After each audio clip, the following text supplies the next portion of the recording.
पर्व को लेकर उच्च अधिकारियों के निर्देश पर जिले के सभी थाना क्षेत्रों में शांति सौहार्दपूर्ण माहौल में त्योहार मनाया जाए, इसे लेकर लगातार लोगों को समझाइश दी जा रही है और उनके सुझाव लिए जा रहे हैं। इसी क्रम में कोटा थाना क्षेत्र में शांतिपूर्ण व्यवस्था स्थापित रखने कोटा तहसीलदार प्रांजल मिश्रा, एडिशनल एसपी ग्रामीण रोहित झा, एसडीओपी कोटा आशीष अरोरा, थाना प्रभारी दिनेश चंद्रा की उपस्थिति में नगर वासियों के बीच शांति समिति की बैठक आयोजित की गई, जहां कानून व्यवस्था बनाए रखने के लिए लोगों से अपील की गई।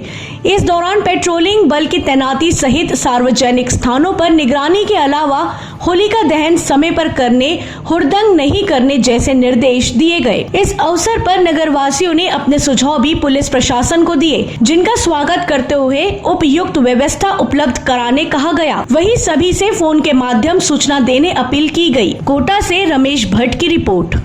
अभी आने वाले दिनों में दो बड़े महत्वपूर्ण त्योहार होली और मुस्लिम समाज का शबे बारात, ये कार्यक्रम आने वाले दिनों में होने वाले हैं।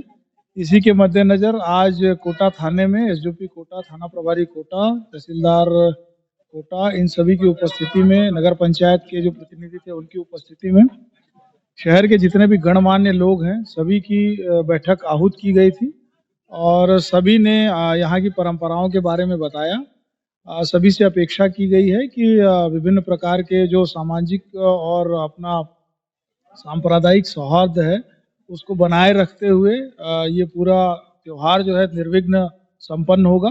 कुछ सुझाव आए थे जिस पे निर्देशित किया गया है। मुख्य रूप से हॉस्पिटल की एक बात आई थी, साथ ही साथ अलग अलग जगहों पे पॉइंट्स कहाँ कहाँ लगने चाहिए इस बारे में बात हो रही थी। तो उन सुझावों को अभी आत्मसात किया गया है और हमारी पुलिस की पेट्रोलिंग और व्यवस्था चुस्त और दुरुस्त तरीके से लगाई जाएगी ताकि निर्विघ्न रूप से सभी त्योहार का आनंद ले सके। हाँ, अभी ये निर्देश है कि मुखौटों पे कार्रवाई होगी। मैं आप लोगों के माध्यम से जन सामान्य से अपील करना चाहता हूँ कि 3 सवारी मोटरसाइकिल में न घूमें, मुखौटों का उपयोग न करें, शराब पीकर वाहन न चलाएं। पुलिस मुस्तैद रहेगी, प्रॉपरली कार्रवाई करेगी। त्योहार को त्योहार की तरह मजा लेकर मनाएं, उसमें रंग में भंग डालने का काम न करें।